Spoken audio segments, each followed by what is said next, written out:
Vous êtes sur la DRTV internationale et vous avez bien raison de nous choisir pour vous informer. Mesdames et messieurs, bonsoir et soyez les bienvenus sur le plateau de Sport 45. Très bonne nouvelle pour le football congolais avec la délivrance du document tant attendu par le peuple sportif congolais. J'ai donc cité l'ordonnance de rétractation. En tout cas, ce document a été délivré au COMEX, entendu par là le comité exécutif de la Fédération congolaise de football. Mesdames et messieurs, dans cette émission, vous suivrez à propos la réaction de l'avocat de la Fédération congolaise de football, Maître Éric Yvan Ibwanga. En tout cas, vous le suivrez dans cette émission. Et puis, Antoine Mokobo a été réélu à la tête de la Ligue départementale de tennis de Brazzaville pour un mandat de 2 ans. Mesdames et messieurs, à la fin de cette émission, en tout cas, nous parlerons de l'ancien international des Diables Rouges Yaoundé 72, Minga Noël Dipépé, qui a été inhumé le mardi 13 mai au cimetière Bouka. Dans cette émission, vous suivrez quelques témoignages que nous avons glanés ça et là, aussi bien du côté de Pointe-Noire qu'ici, à Brazzaville, en tout cas, à Pointe-Noire, c'était avec ses anciens coéquipiers. J'ai donc cité Poitiers Hidalgo. Et ici, à Brazzaville, avec également l'un de ses coéquipiers à l'époque de Diable Rouge Yaoundé 72. J'ai donc cité Baramboula Mbemba Jonas Tostao. Voilà donc pour la vitrine de Sport 45 de ce soir. Eh bien, les inconditionnels invités, ils sont là. Serge Désiré Kouboulokana. Bonsoir Serge. Bonsoir. Bonsoir Bello Kisekila. Bonsoir Donald. Mesdames et messieurs, comme annoncé dans la vitrine de cette émission, c'est une très bonne nouvelle pour le sport congolais en général et pour le football en particulier avec ce document tant attendu par le peuple sportif congolais. J'ai donc cité l'ordonnance de rétractation qui a été enfin délivrée au COMEX. Alors Bello, vous en tant que chroniqueur sportif, nous savons que lorsque cette crise a commencé, c'est tout le monde qui était quasiment dans le désarroi, dans la désolation, aussi bien les footballeurs eux-mêmes, les principaux acteurs, que les dirigeants sportifs, mais également nous et vous, les journalistes sportifs, à l'annonce de cette bonne nouvelle. Comment est-ce que vous avez réagi? Ouais, je pense que c'est d'abord une très très bonne nouvelle, vraiment bouffée d'oxygène pour le football congolais en général, parce que on a connu près de 8 mois de crise. 8 mois où personne ne voyait encore le football congolais renouer ou encore les athlètes congolais renouer avec le football. Certains ont même dit qu'ils ont changé de métier déjà parce qu'ils ne croyaient plus à 5 jours du congrès de la FIFA. Que là où le Congo était exposé librement à une radiation, encore une suspension d'une longue durée. Donc je pense que cette délivrance d'ordonnance de rétractation au niveau du tribunal de grande instance de Brazzaville a vraiment soulagé le public sportif congolais et également nous les sportifs, parce que ça nous manquait énormément. On voulait tout simplement entendre cette ordonnance, l'arrivée de cette ordonnance après plusieurs reports au niveau du tribunal de Brazzaville. Et aujourd'hui, cette ordonnance est délivrée. Grâce à Dieu, aujourd'hui, je peux dire que le football congolais peut au moins respirer en attendant la levée provisoire de cette suspension qui gagne encore au niveau de la FIFA. Comme qui dirait, une seconde avant la mort, l'homme vit encore. Donc, tant que l'arbitre n'a pas encore sifflé la fin du match, même à la dernière seconde, un but peut arriver. Exactement. Comme je l'ai dit toujours, nous sommes des bantous, Donald. Peu importe le moment et le temps, il y aura toujours une solution. Aujourd'hui, la solution est devant nous. Nous courons maintenant derrière la montre, car c'est notre dernière carte. C'est à nous de confirmer à la FIFA que non, tout est remis à l'ordre, parce que ça fait partie des conditions exigées par la FIFA. Exactement. Pour conditions sine qua non. Pour la levée des sanctions, remettre les clés de la fédération à la FECOFOOT, remettre les bénéficiaires des comptes FIFA for, le fonds qui permet au développement du football à la FECOFOOT. Jusqu'à présent, au moment où nous parlons, tout est remis à l'ordre. Donc c'est au secrétaire de la FECOFOOT d'écrire maintenant au secrétaire de la FIFA pour dire que non, nous sommes en possession de tout ce que vous avez demandé et le Congo peut respirer en attendant la décision finale de la FIFA. Alors Serge Désiré Kouboulokana, en pareille circonstance, c'est le football congolais qui gagne. Oui, évidemment, c'est une nouvelle qui plonge tous les sportifs congolais vraiment dans une joie immense, parce que c'est un feuilleton qui a longtemps duré pendant des mois et personne ne s'attendait que cela devait arriver de sitôt. Mais aujourd'hui, on est tous dans la joie d'apprendre une telle nouvelle qui a été vraiment difficile pour le monde du football congolais, parce qu'avec ce qui a eu à se passer pendant les mois écoulés, on a vu très bien comment les jeunes, surtout les U17, les U20, ont quasiment perdu, ils ont perdu totalement leur place. Parce qu'aujourd'hui, un joueur qui devait évoluer pour les U17, aujourd'hui c'est fini. Et celui qui devait évoluer avec les U20, c'est fini. Donc certes que c'est un mal qui a vraiment touché le football congolais, mais aujourd'hui nous sommes tous dans la joie d'apprendre une telle nouvelle et on sait très bien, avec le temps, les choses rentreront dans l'ordre parce que là, on attend seulement la confirmation finale au niveau de la FIFA. Mesdames et messieurs, le stade Alphonse Massamba Débat et pourquoi pas aussi d'autres stades du pays peuvent désormais vibrer au rythme d'une ambiance folle, d'une ambiance indescriptible. En tout cas, à l'annonce de cette nouvelle, mesdames et messieurs, le service des sports de DRTV a produit un papier d'analyse pour dire bien évidemment son mécontentement par rapport à cette très bonne nouvelle. Suivez. Avance, petit.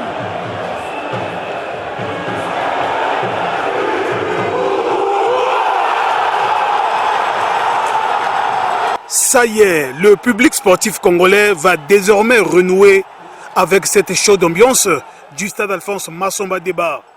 À quelques jours peut-être de la suspension définitive du Congo par la FIFA, le comité exécutif de la Fédération congolaise de football vient d'être rétabli dans ses droits avec l'octroi tant attendu de l'ordonnance de rétractation par le tribunal de grande instance de Brazzaville, selon bien évidemment Maître Yvon Fabrice Ibouanga, avocat de la FECOFOOT, qui a annoncé vendredi 9 mai cette bonne nouvelle pour le football congolais, mais surtout pour la jeunesse qui se voyait déjà abandonner et changer de métier en raison du manque de perspectives et de compétition internationale.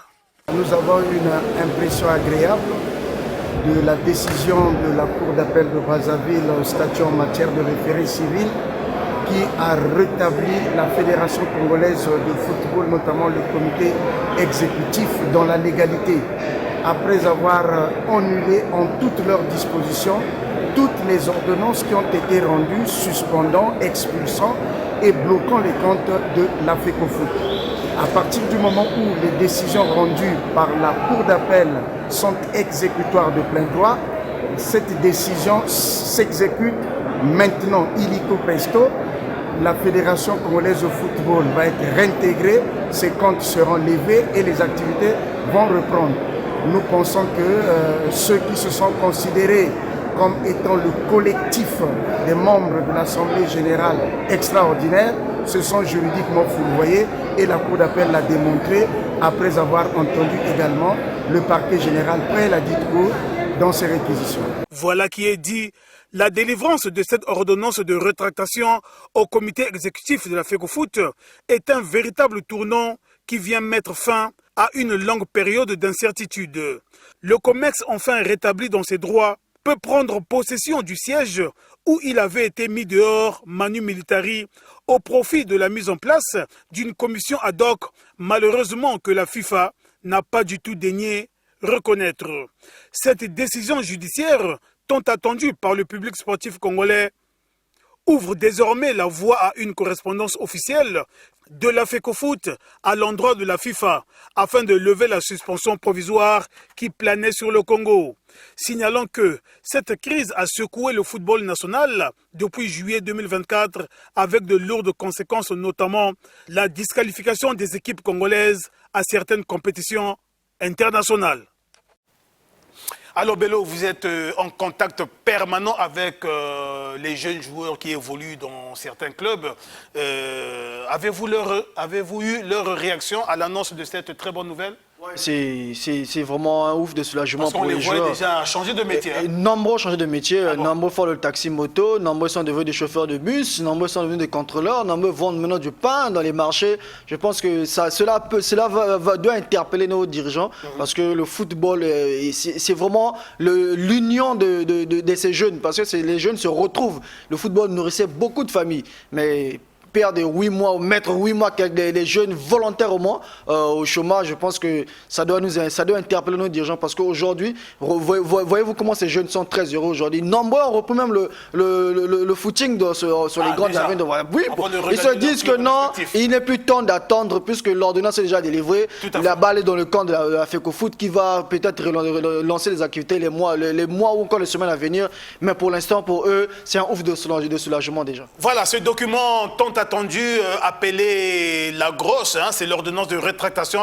Voilà, merci donc Mr. Sheridan du côté de la régie. Alors voilà, Mr. Bello, ce document tant entendu, alors donc c'est le document que la FIFA attend pour définitivement lever la sanction qui planait sur le Congo. Oui, moi je pense qu'on doit aussi rappeler aux Congolais que la délivrance de cette ordonnance de rétractation qui est communément appelée grosse, c'est la victoire des sportifs. Ce n'est pas la victoire du COMEX, encore de son président Jean-Guy Blaise Maolas, c'est la victoire du football congolais et de la FIFA. Parce que le football est régi des textes et des lois. FIFA traverse les textes, la FIFA a exigé pour la lever les sanctions. Il fallait cette ordonnance et aujourd'hui le Congo ce sont les textes a respecté. C'est les textes.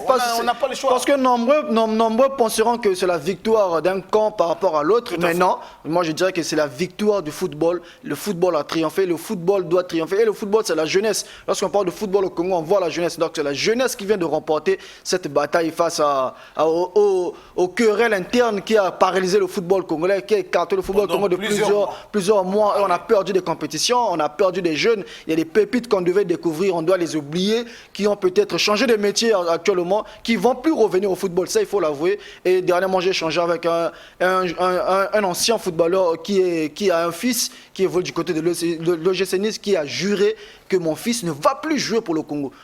Oui, plus que son fils a honoré la nation avec le U17, avec le U20, son fils titulaire du côté de l'OGC Nice avec le U20, qui prétendait peut-être faire partie de l'équipe U20 de qualifier à la dernière Coupe d'Afrique des Nations, qui a été éliminé à la dernière minute. Il a juré que non, il y a un désordre énorme au niveau du Congo. Je ne peux plus tolérer mon fils jouer pour l'équipe nationale. Ça, c'est avant que le tout ne rentre dans l'ordre. Avant que tout rentre dans l'ordre, Voilà. parce qu'il avait compris, il n'y avait pas cette volonté de régler les choses à l'amiable à temps. Puisqu'on a attendu 4 jours avant le congrès de la FIFA pour donner cette ordonnance. Ça doit aussi nous interpeller. Donc vous voyez, comprendre que non, le football permet pas seulement aux jeunes de vivre, mais le football, c'est vraiment une passion pour certains. Pour certains jeunes joueurs et pour nous également, parce que le football, c'est le sport roi, tous nous le connaissons. Alors, Serge Désiré Kouboulokana, lorsque nous avons appris que l'ordonnance est mise à la disposition du COMEX, c'était comme imaginaire pour certains parce que le document n'était pas visible. Maintenant que nous avons ce document appelé communément grosse, je pense que ce n'est plus un mythe, mais c'est plutôt une réalité. Tout à fait. Cette délivrance de l'ordonnance surgit comme un coup de tonnerre dans le football congolais parce que plusieurs personnes s'attendaient seulement à ce document qui a longtemps duré après plusieurs reports au niveau de la justice. Mais enfin, aujourd'hui, l'ordonnance tombe finalement et cela réjouit plusieurs acteurs du football congolais. On espère bien que dans les jours à venir, les choses rentreront dans l'ordre tel que les gens le souhaitent parce qu'on a longtemps duré sans pourtant voir le cuirant rouler sur nos pelouses. Donc on espère bien que d'ici les semaines à venir, voire des mois, ils vont trouver un champ d'entente pour pouvoir reprendre les activités comme cela était dans le passé. Alors Bello, ça serait une si bonne nouvelle devrait être matérialisée. Et donc le COMEX, par l'entremise de son président Jean-Guy Blaise Maolas, devrait logiquement aller présenter ce document du côté du Paraguay où se tiendra dans quelques jours, plus précisément le jeudi prochain, le congrès de la FIFA. Mais malheureusement, depuis hier, nous apprenons que le président Jean-Guy Blaise Maolas et son secrétaire général n'ont pas pu prendre l'avion. Oui, Donald, selon certaines sources, bien évidemment. Oui, c'est triste parce que selon une note émanant du ministère de l'Intérieur et de la décentralisation, interdit encore le président de la Fédération congolaise de football, qui est Jean-Guy Blaise Maolas, et le secrétaire Badi Mombo de ne pas quitter le territoire national. Alors que qui sont en route pour aller défendre le dossier du Congo. Ils ont été invités officiellement au niveau de la FIFA pour aller défendre avec documents physiques à l'appui, le cas du Congo, puisque la FIFA avait exigé, lorsque il y aura cette délivrance de l'ordonnance, lorsque vous allez remplir les critères, nous devons avoir des preuves tangibles, puisque le Congo est reconnu comme étant un indiscipliné, un bandit, un élève de mauvaise foi au niveau de la FIFA.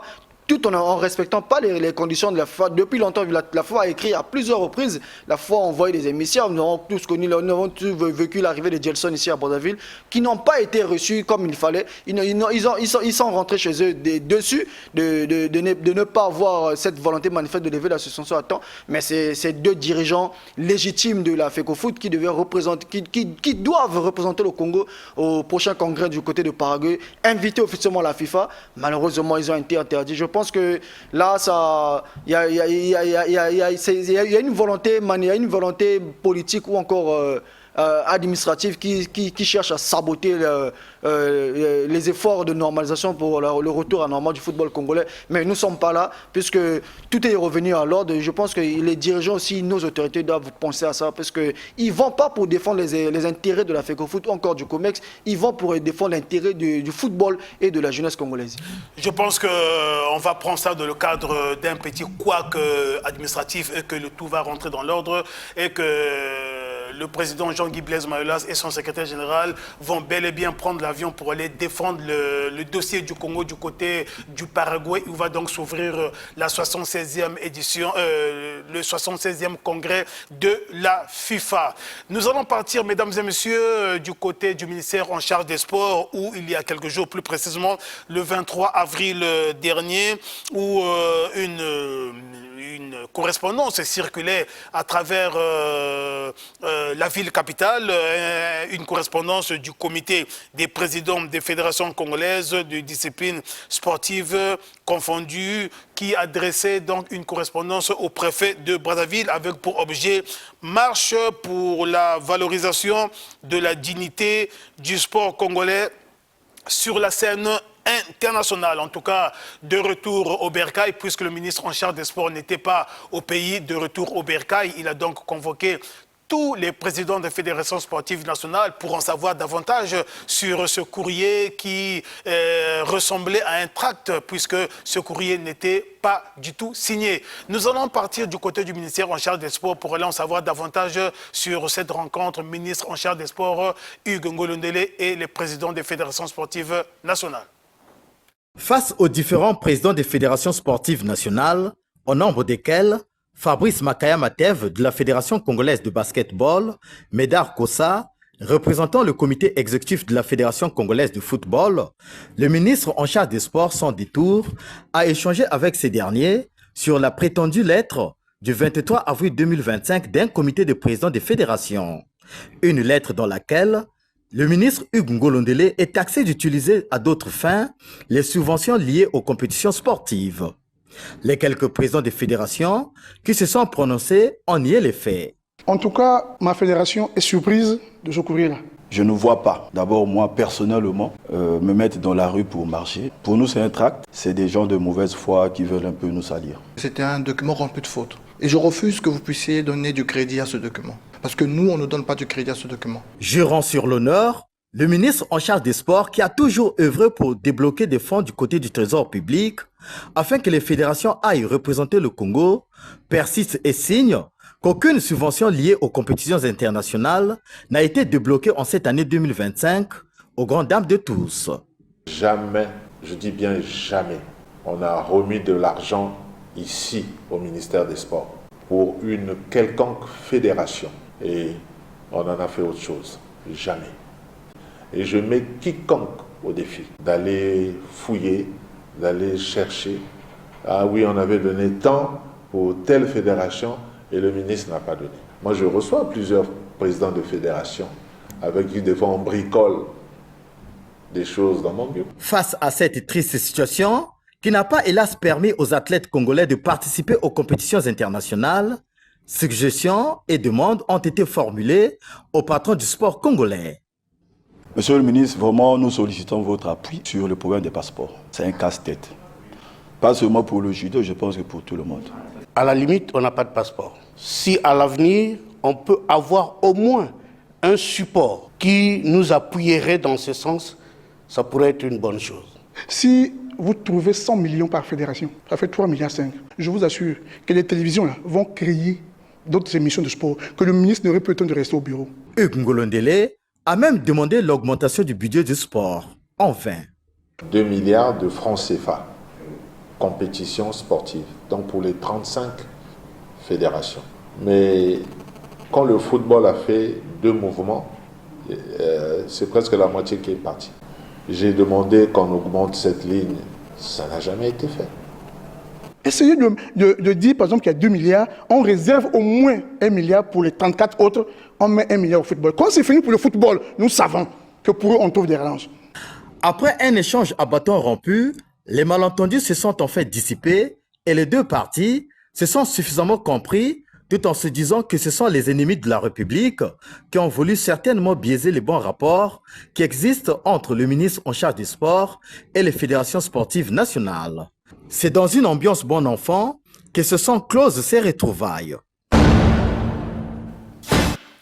Mesdames et messieurs, parlons à présent handball pour dire que démarrage lundi 12 mai 2025 au Caire de la 32e Super Coupe. Eh bien, le Congo représenté à cette échéance par l'AS Auto s'est lourdement incliné face à Petro Atlético d'Angola. Mister Sheridan, prière de nous balancer au fur et à mesure les quelques images du handball. Et voilà. Et donc, sur le score de 42-14. Alors, Bello, 42-14, ça veut simplement dire que l'AS Auto a pêché par manque de compétition au niveau de Brazzaville. Ouais, il faut dire d'abord merci à félicitations à cette équipe de l'AS Auto d'avoir déjà réussi à marquer 14 buts. Parce que moi, je ne les voyais pas déjà après la première partie où l'équipe a été menée 25-4. C'était déjà énorme, il faut le dire, parce que cette équipe a donné tout ce qu'il avait à montrer au niveau de à cette étape de la compétition. Parce qu'en face, c'était pas la meilleure équipe, l'une des clubs les mieux organisés en Afrique. Et qu'on peut pas encore montrer aux téléspectateurs. Tout le monde le sait que non, le handball du côté de l'Angola, c'est parmi les meilleurs en Afrique.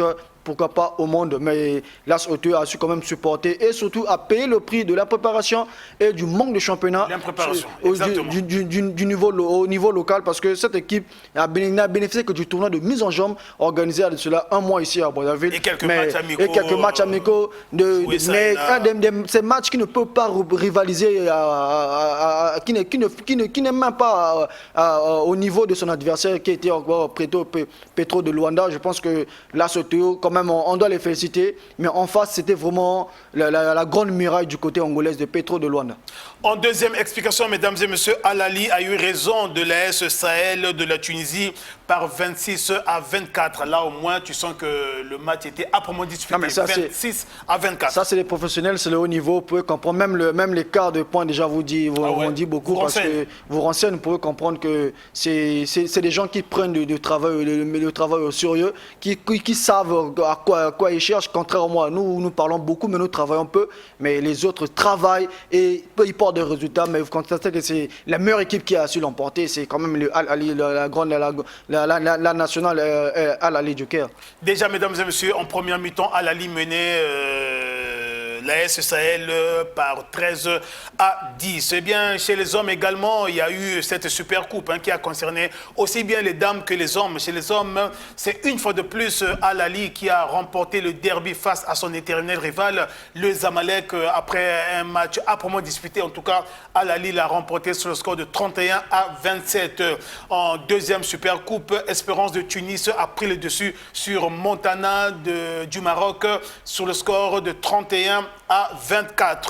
Mesdames et messieurs, eh bien là nous étions à l'étape de la Super Coupe, puisque la 41e édition des championnats d'Afrique des clubs vainqueurs de coupe va donc démarrer le mercredi 14 mai. Eh bien, l'AS Auto va effectuer sa première sortie le jeudi 15 mai à 12h face au National Bank, une équipe du Caire certainement. Et 3 représentants congolais devraient se rendre là-bas du côté du Caire. Il y avait le Kara et l'AS Auto en dames et en hommes. Le Congo devrait être représenté par l'Étoile du Congo, mais jusqu'au moment où nous parlons, en tout cas, il y a seul l'AS Auto qui se retrouve déjà du côté du Caire qui devrait également prendre part à la Super Coupe, comme vous l'avez suivi. Mais l'incertitude planait encore sur le Kara et sur l'Étoile du Congo. Vont-ils participer à cette compétition ou pas?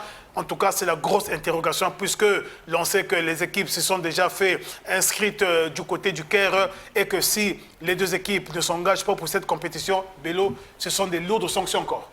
Oui, mais il faut être clair aussi et verdict avec nous-mêmes. Moi, je ne vois pas Kara effectuer le déplacement parce que c'est un peu difficile administrativement et financièrement, puisque Kara a eu à perdre son président dernièrement. Il y a aussi des choses qui se passent au niveau de cette club et on se pose des questions.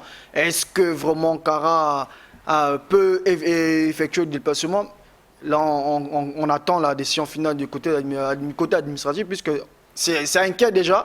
Au moment où nous connaissons qu'il y a une équipe qui est déjà du côté de l'Égypte. Mais pour l'Étoile du Congo, moi je pense que c'est un peu difficile, puisque l'équipe avait catégoriquement d'abord refusé de participer au tournoi de mise en jambe. Est-ce qu'il y a encore les joueurs au sein de cette équipe? Est-ce que l'organisation est en bonne et due forme du côté de l'Étoile du Congo?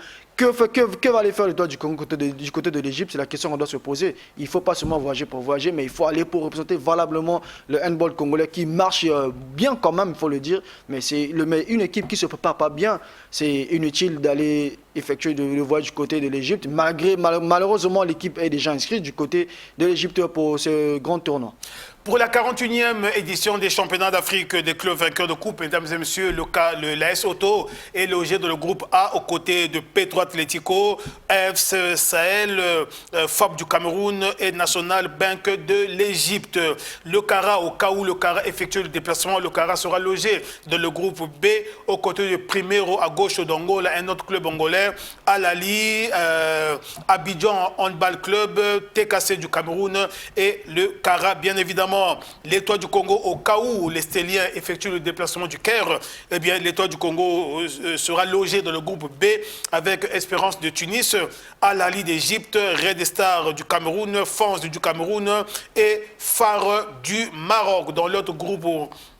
Dans l'autre groupe, par contre, dans le groupe A, on retrouve le Zamalek d'Égypte, Montana du Maroc, Wydad du Maroc, FAB du Cameroun, Al Ahly du Liban et GSK de la République démocratique du Congo.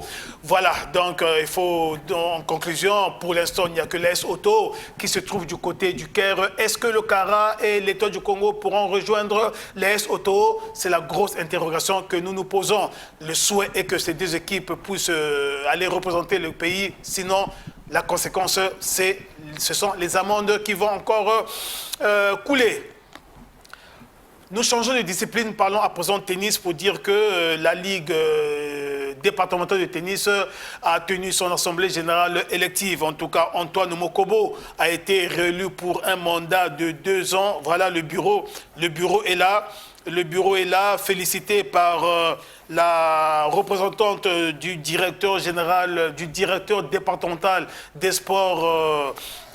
Voilà, le bureau est donc composé du président Antoine Mokobo, premier vice-président Kombo Ledoua, deuxième vice-président Evans Kamessa, troisième vice-président Bieto Miafuntila, secrétaire général Maxime Bongo, secrétaire général adjoint Mélissa Ossetumba, trésorière générale Marie Bossoma Itambala. Comme membres, 2 membres, Pierre Ekoutouba et David Okese.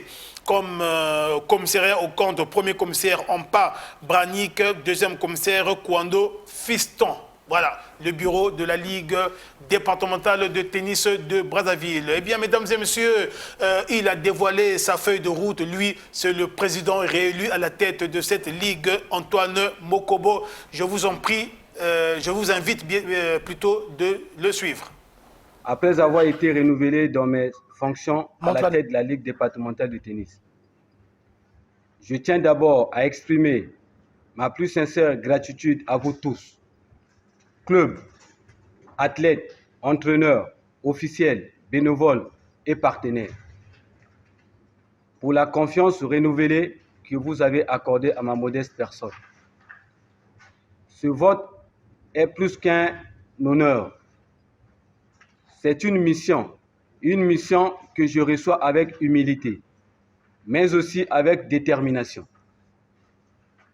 Durant le mandat écoulé, nous avons travaillé ensemble pour la reconnaissance juridique de cette ligue, en posant les bases d'un tennis plus structuré, plus ouvert, plus dynamique. Mais le chemin est encore long.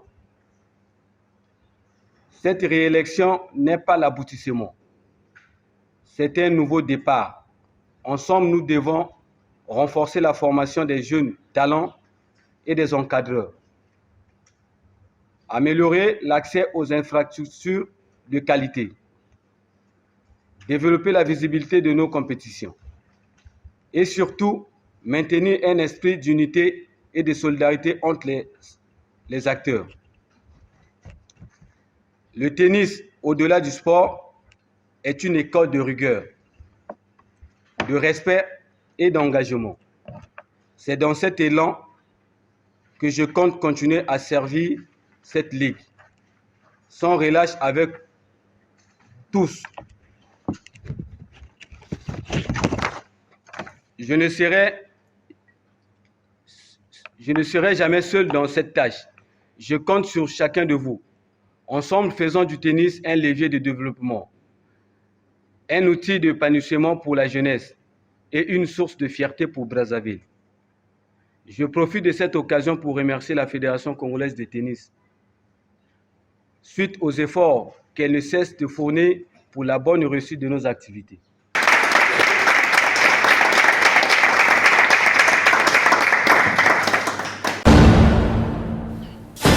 Minga Noël dit Pépé, cette légende du football congolais, Yaoundé international Yaoundé, Diable Rouge 72. Mesdames et messieurs, Minga Noël Pépé n'est plus de ce monde. Il a été inhumé le mardi 13 mai au cimetière Bouka. En tout cas, mesdames et messieurs, dans cette émission, je vous propose de suivre les quelques témoignages que nous avons glanés suite justement à la disparition de cette icône du football congolais. Minga Noël Tibinda, surnommé Pépé, qui a refermé sa parenthèse de vie le 25 avril dernier, fut l'un des footballeurs le plus connus des nouvelles générations. Il a commencé sa carrière avec Club Mokanda à Pointe-Noire, aux côtés de Gilbert Poiti, dit Hidalgo, qui se souvient toujours de ce but ontologique que Minga avait marqué avec les Diables Rouges face au Cameroun en demi-finale de la CAN Yaoundé 72. D'abord, et pourtant il n'est pas gaucher, mais le boulet qu'il envoyait du pied gauche était des boulets vraiment terrifiants.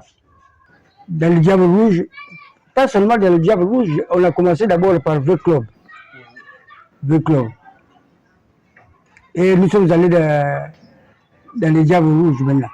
Cette légende du football que le Congo pleure a connu une ascension fulgurante dans le patronage Sainte-Anne du Congo, champion de Brazzaville et champion national en 1968. En 1971, il rejoint l'Interclub et le secrétaire général de l'association sportive Interclub s'en souvient. Il était le capitaine. Il a joué, il a fait ses œuvres au niveau de l'Interclub et à la fin, il est devenu entraîneur. Entraîneur au niveau de l'Interclub, il a fait ses preuves, il a gagné les Coupes du Congo. Et jusqu'à sa mort, il était toujours notre directeur technique à vie. Notre grand frère Minga, il est le seul à parler des 4 vérités. Les 4 vérités de Noël Minga Pépé que je vous donnerai ici. Il y a beaucoup peut-être qui ne le savent pas. Dans ces 4 vérités,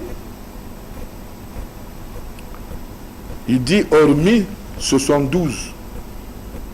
Ce qu'il dit dans ces 4 vérités, hormis 72, il y a 74. En 1970, il intègre les Diables Rouges avec qui, 2 ans plus tard, il remporte la 8e CAN Yaoundé 72. Minga Nyangu. Minga toujours. Lorsque Bahamboula Mbemba Jonas dit Tostao intègre l'équipe nationale, il est accueilli par Minga. Vu que Minga était très bien avec moi, tout le temps il m'a encouragé, il dit petit, tu joues, ce que tu fais si tu n'étais pas un bon joueur. En tout cas, l'équipe de Diamond n'allait pas venir te chercher. Minga, quand on jouait, tout le temps quand il voyait que j'écoute, parce que moi c'était la vitesse et puis le crochet. Bon, je sais pas, hein, ça c'est pas moi-même, ça sort, même là ça sort de ma bouche parce que j'étais fort pour ça. Et il me demandait, bon petit, désolé, donc tu veux que je te fais jouer comment? Je dis, ah, donc le défenseur là, il est un peu fort, mais il faut seulement plomber. Hein. Plomber, pour moi, je veux le battre parce que je courais beaucoup. Lorsque Minga Noël Pépé raccroche les crampons, il devient entraîneur de l'Interclub, puis d'autres clubs tels que l'AS Cheminot. Ce champion d'Afrique Yaoundé 72, qui a conduit les Diables Rouges à la CAN Sénégal 1992, les voyant terminer quart finaliste, a également remporté la 9e Coupe de la Confédération de la CAF en 2012 avec l'AS Léopard de Dolisie. En sa qualité de directeur technique, Cyril Ndonga en garde le souvenir. Le président Rémi a eu dans le souci de faire agrandir et de chercher à atteindre le niveau escompté, il avait donc besoin de toffer, mais en qualité, n'est-ce pas, le staff technique. D'où son choix s'est prononcé en faveur de Minga Noël Pépé. Et on a voulu donc que Minga puisse intégrer donc cette grande famille de l'AS Léopard pour son expertise. Et ça a payé, puisque un an après, on a remporté la Coupe d'Afrique. En tant que technicien, l'actuel entraîneur de Vieux Club Mokanda a grandement bénéficié de l'expertise de son mentor, Minga Noël Pépé. C'est lui qui m'a orienté et aujourd'hui, si j'ai pu avoir la chance d'entraîner et continuer à entraîner aujourd'hui, je pense que c'est en partie les conseils et l'orientation de ce grand homme de football. Les obsèques auront lieu le mardi 13 mai prochain, mais le lieu reste à déterminer. Le lieu est connu, mesdames et messieurs, c'est au cimetière Bouka. Voilà la disparition de cette icône du football national, ancienne internationale des Diables Rouges, champion d'Afrique Yaoundé 72, a plongé le monde sportif congolais dans une désolation sans pareil. Mesdames et messieurs, Djibril Mouyoki, il est le secrétaire général de l'association sportive Interclub. Il est quasiment l'un des derniers dirigeants qui a eu à prendre langue avec Minga Noël Pépé. Il s'était rendu à son chevet. Suivez une fois de plus Djibril Mouyoki. Minga Noël Pépé, que moi personnellement j'appelais Yawewe, qui est son surnom d'enfance, parce qu'il a été un grand frère pour moi. Et quand il était au CM2, j'étais au CP2. Et moi j'ai été à ces derniers jours, le jeudi 15h, nous étions ensemble avec lui. Et on s'est parlé. Il m'a dit, SG, je n'en peux plus. Il dit, oh grand frère, pourquoi tu dis ça? Il dit, non, ça va aller. Il m'a montré ses genoux. Regarde mes genoux. Mais la voix ne sortait plus comme avant. J'ai dit, bon, je suis venu te remettre pour t'aider. C'est que le président général de l'association sportive Interclub a envoyé. Il m'a dit, donne-moi le livre là, qui était devant lui. Ce livre-là est intitulé L'Aigle. Chez nous, à l'armée, on dit que l'aigle voit les profondeurs. Vole très haut, mais voit les profondeurs. Je lui ai remis les livres et il a mis ce que je lui avais donné dans ce livre. Je lui ai dit, mais comment? Il dit, non, remets ça là. C'est pas fini. Il me dit, tu vois là-bas, remets-moi ce livre-là. Je lui ai donné ce livre. Voilà ce livre. Black le Rock. Un album. Il dit, ah, Yaya, tu me remets ça? Je vais faire les photocopies. Il dit, non, c'est pour toi, amen. Et on s'est quitté. Il était 16h. Et j'ai dit, bon, je vais passer le lendemain. Et le lendemain, voilà, que nous avons cette nouvelle.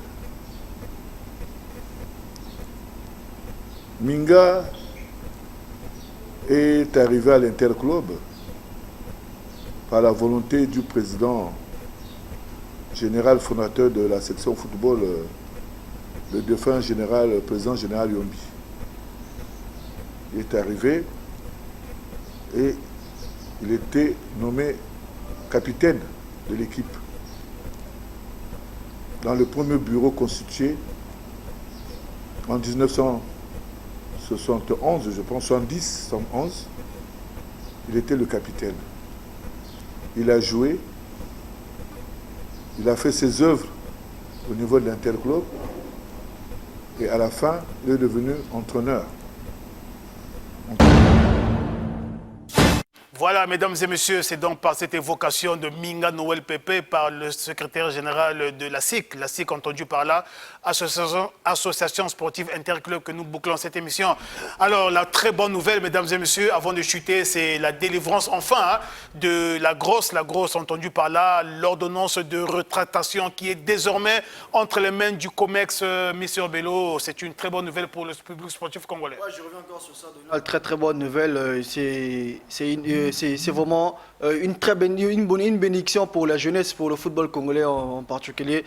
Et moi, je pense qu'il n'est plus l'heure de faire encore la guerre. Nous devons oublier les querelles internes du passé. C'est autour d'une table que nous pouvons résoudre les problèmes. Si on écoutait aussi les autres qu'on peut avancer et sauver le football, nous devons vite projeter l'avenir, savoir comment vite se relancer avant de renouer encore avec le football congolais. Serge Désiré, pour boucler. Oui, c'est comme Bello venait de le dire tout à l'heure. Actuellement, nous ne sommes plus à l'heure de la bataille comme cela s'est passé dans les mois écoulés.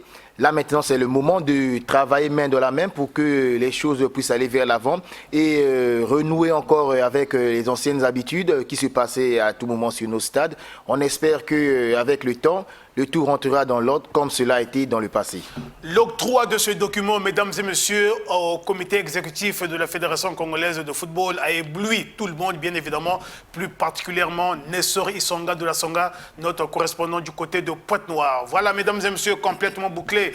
Jonas Aoué était du côté de la régie son, Mister David Gomez était du côté derrière la caméra, Mister Sheridan était devant, en tout cas, la régie, c'est lui qui était aux commandes. Mesdames et messieurs, quant à moi, je vous dis au revoir. Monsieur Bello, merci d'être venu. Merci de Serge Désiré Kouboulokana, merci pour votre expertise. Merci. Mesdames et messieurs, quant à moi, je vous dis au revoir. Restez toujours branchés sur les programmes de votre chaîne de prédilection, la DRTV Internationale. Au revoir.